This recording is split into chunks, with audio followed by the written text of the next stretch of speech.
Eu vim agora para falar de saúde.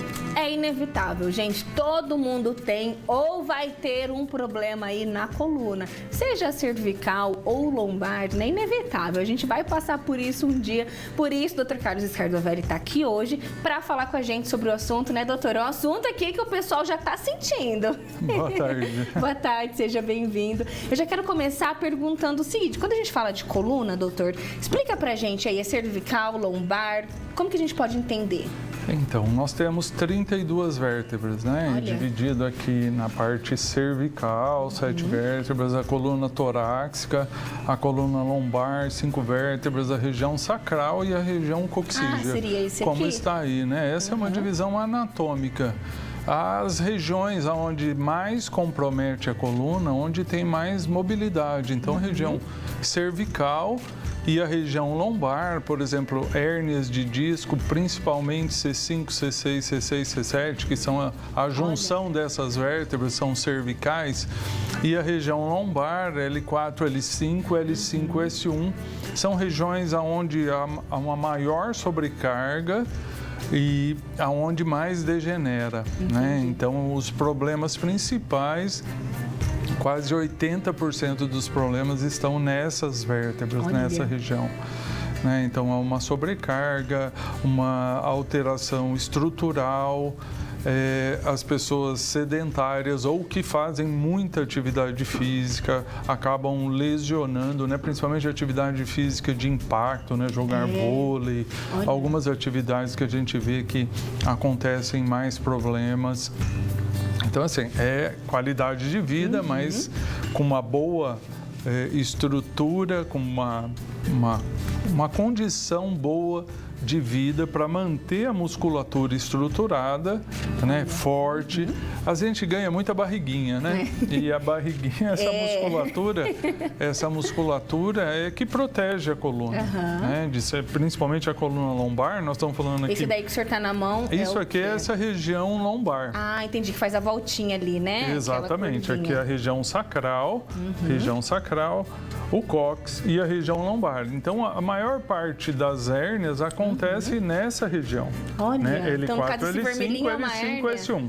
Isso aqui seria uma hérnia extraforaminal, né? Então, a gente tem um forame aqui, que é essa estrutura onde o nervo sai, né? As hérnias costumam pegar essa região do nervo, né? E a dor é insuportável.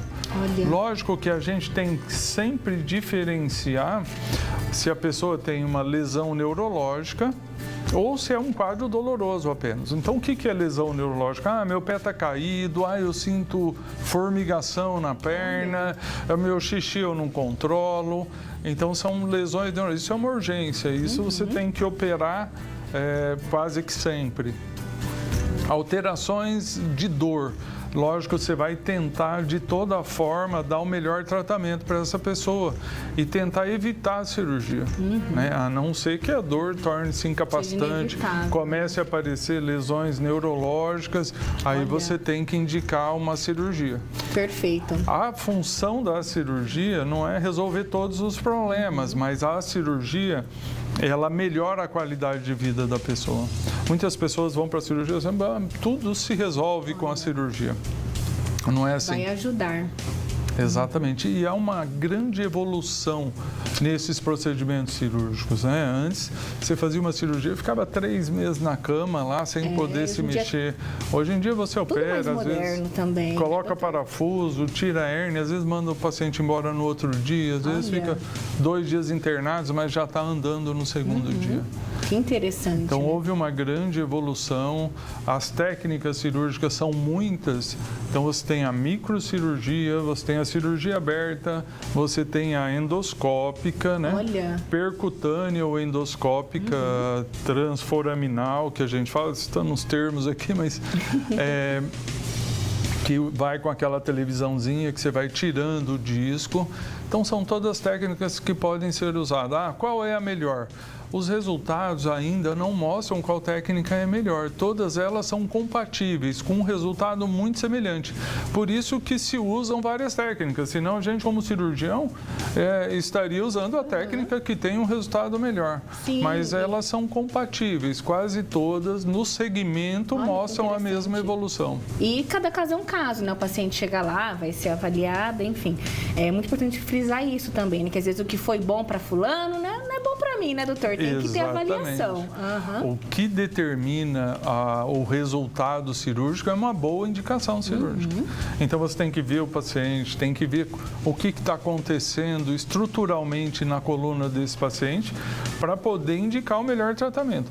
Muitas vezes a indicação, a gente tem uma etapa primeira que é reabilitação. Sim. Né? Você tem que reabilitar esse paciente, tem que melhorar a postura desse paciente, tem que fazer esse paciente deixar de ser sedentário, o uso de medicamentos analgésicos, às vezes a gente usa medicações que atuam na dor, que são anticonvulsivantes, antidepressivos.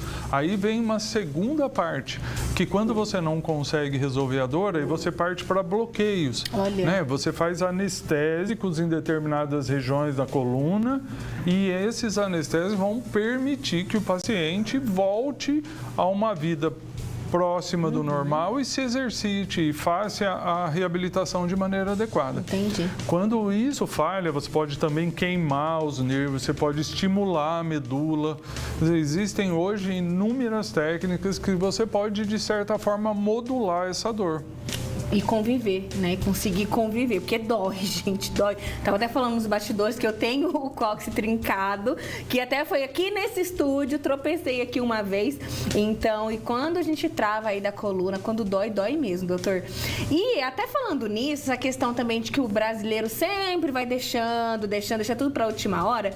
A gente tem costume de muitas vezes, tenho certeza que você que tá em casa vai se identificar, a gente tem o costume de às vezes, doeu, vou lá e tomo um medicamento, vou tomando, e cada vez mais aumentando a dose por conta própria. Chego na farmácia, às vezes, eu quero um medicamento aí para dor nas costas. Aí só quando dá que a gente trava, que a gente procura, né, uma ajuda médica, uma ajuda profissional. Qual o perigo disso, de ir anestesiando essa dor e deixando para depois? Pode evoluir num caso mais grave? Sim, é um processo degenerativo. Você precisa diagnosticar para tentar evitar que isso degenere muito mais e crie um problema pior. Isso é um dos problemas. O segundo problema, nós já falamos aqui, na chamada dor crônica. Olha. Você deixa aquele nervo estimulando, então ele vai estimulando, e de repente ele sensibiliza. Então esse nervo, ele passa a ser a doença que causa a dor. Olha só. Então o nervo, ele ficou doente. Né? Então ele gera dor.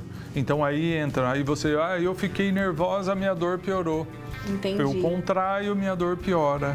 Eu faço uma atividade que eu não estou acostumado, minha dor piora. Então já houve uma cronificação da dor. Muitas vezes você não tem mais a hérnia, você não tem mais a lesão e a dor persiste. Exatamente, é o que a gente está falando aí, de repente ficar deixando algo que de repente seria reversível ou tratável ali logo no início, acaba depois tendo até que recorrer para uma cirurgia. Exatamente. Né?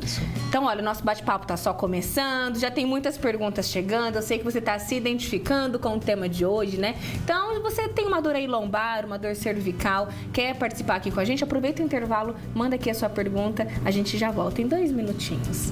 Voltando aqui agora para o nosso bate-papo, doutor, falando aí de dores na coluna, essa próxima imagem que a gente vai mostrar aqui, queria que o senhor explicasse pra gente, que é a famosa escoliose, é isso, doutor? A escoliose é essa curvatura que acontece na coluna, né? Muito frequente em pessoas jovens e em pessoas de idade, que são as degenerativas, né? São casos que você tem que tentar sempre o tratamento conservador, o máximo que você puder, porque são cirurgias quando você tem que fazer uma correção, quando a angulação da coluna ultrapassa 50 graus, você tem que fazer uma correção cirúrgica, que é uma cirurgia bastante grande e usa-se prótese, parafusos transpediculares para fazer voltar ao máximo possível essa coluna. É uma condição que a pessoa nasce ou ela vai desenvolvendo? Que eu lembro até, eu tinha uma amiga que ela usava um colete, que era até para reacomodar assim, né?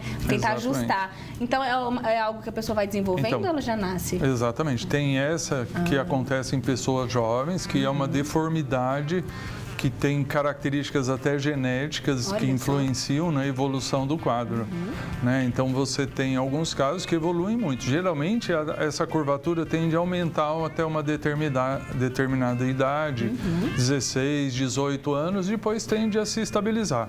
Então, se você conseguir fazer com que essa curvatura não vá aumentando, você evita a cirurgia. Existem aqueles casos degenerativos que, devido à degeneração da coluna, isso depois de 50, 60 anos, ela vai adquirindo essa deformidade.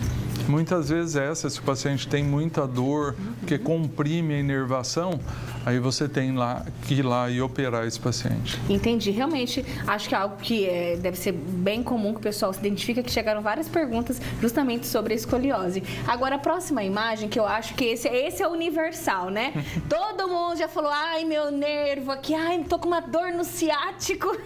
Explica pra gente, doutor, o que vem a ser? Realmente é uma dor comum? É bastante frequente, né? Então, assim, existem as pessoas que queixam de dor só na coluna. Então, ela pode ter um problema facetário, né, na faceta articular, ela pode ter uma alteração muscular. Existem as pessoas que têm a hérnia de disco. A hérnia naquela região, então ela vai sair e ela comprime a raiz nervosa. Olha só. Ela comprime o nervo. E esse nervo vai vir para a perna e vai comprimir o ciático. Quer dizer, o nervo ele faz parte do nervo ciático. Olha. Então, uma compressão nessa região, a tendência da dor é irradiar para a perna. Isso é a ciática que o pessoal fala. Geralmente o problema está na coluna. Olha só, né? Aí vai de investigar, né? Procurar um médico para poder investigar tudo certinho. E é reversível, doutor? Aí você vai tentar tratar de cada 100 hérnias, você opera 3, 4 só. Olha. Porque é uma patologia que tende a evoluir bem. Com o tratamento adequado, com as orientações corretas, esse paciente tende a evoluir bem e não precisar da cirurgia. Tem paciente que chega depois de um tempo e fala, doutor, pelo amor de Deus, o senhor pode arrancar minha perna, que eu não aguento mais, porque parece uma faca enfiando dentro do osso. Nossa. Essa é a descrição que eu vi que o pessoal fala, que mais chega perto do que realmente é a dor. E você tem aí, você vê que o ciático, ele pode vir para a parte lateral da perna, região posterior, face lateral do pé, então você tem a sola do pé e isso já demonstra qual nervo está sendo apertado, né? Perfeito. Porque os especialistas, eles sabem, a dor está para tal região, eu sei aonde está o aperto do nervo. Perfeito. Vamos ver se a gente consegue ajudar uma telespectadora aqui. A Luísa, ela está falando o seguinte, eu gostaria de saber se túnel do carpo tem que fazer cirurgia quando não se aguenta mais de tanta dor, inclusive no período da noite. O que é túnel do carpo, doutor? Túnel do carpo é a compressão do nervo mediano que acontece no punho. Aqui no punho. Né? Não é na coluna, é no punho. E isso, assim, tem alguns exames que vão mostrar, tanto o ultrassom quanto a eletroneuromiografia, que vão mostrar qual é o nível de compressão. Então, se tem uma compressão de moderada a grave, você realmente ou tem que operar, ou às vezes fazer um bloqueio ou uma risotomia pulsada desse nervo. Entendi. Né, que tende a melhorar. Às vezes você faz um bloqueio, se o paciente não melhorar há muito tempo, aí realmente só a cirurgia que vai ajudar esse paciente. Perfeito, Luísa. Olha, fica aí então a orientação do doutor. Sou o professor Santana de Álvares Machado, quero tirar uma dúvida. Tomar Torcilax em comprimido para a coluna sem orientação médica pode trazer problemas futuros? Ou seja, a pessoa aí já está tomando medicamento, já está virando ali rotina, né? Tomar sem orientação médica. E esse medicamento em específico, ele pode trazer, doutor, algum dano futuro? Então, vamos falar assim, de uma maneira geral, a automedicação ela é péssima. Segundo, anti-inflamatórios, parece que esse medicamento especificamente tem um anti-inflamatório, você vai aumentar o risco de doenças cardiovasculares, cerebrovasculares, né? Então, aumenta o risco de infarto, o risco de outras doenças, de AVC, né? Então, as pessoas costumam muito, eu tomo aquela famosa injeçãozinha que eu tomo uma vez por mês e fica tomando sempre. Aumenta o risco de diabetes, aumenta o risco de pressão. Muita coisa, né? Então, assim, são medicações erradas. Quando você precisa tomar muito tempo uma medicação para dor, isso é muito ruim. Perfeito. Rapidinho pra gente encerrar, vamos ver se a gente consegue ajudar essa telespectadora. Ela tá falando o seguinte, que ela está com um caroço no calcanhar, que ela não aguenta pisar de dor e que muita gente tá falando pra ela que é esporão. Ela quer saber se pode ser esporão, o que ela deve fazer, que ela não consegue pisar no chão de dor. Não é minha especialidade. Eu sou neurocirurgião e cirurgião de coluna. Mas, assim, pode ser um esporão, pode ser um cisto de nervo, de articulação. Tem que procurar um ortopedista, de preferência especialista em pé, para ter a solução do problema. Perfeito. Tem uma perguntinha, Alisson? O pessoal tá bem antenado assistindo o programa. Olha. Ligaram ali na redação e queriam saber qual que é a diferença de escoliose para artrose. A artrose é um processo degenerativo, né, que vai, o próprio nome diz, vai artrodesando. Então, a coluna ela tem uma certa instabilidade, né? Então ela se movimenta e aí vai criando o osso, tanto na articulação quanto nas vértebras, numa tentativa de estabilizar a coluna. Esse processo degenerativo de artrose, é o que eu falei, numa idade avançada, ele pode culminar com a curvatura da coluna. A coluna começa a curvar, ele vai artrodesando, vai formando o osso aqui na superfície, é o famoso bico de papagaio que o pessoal fala, né?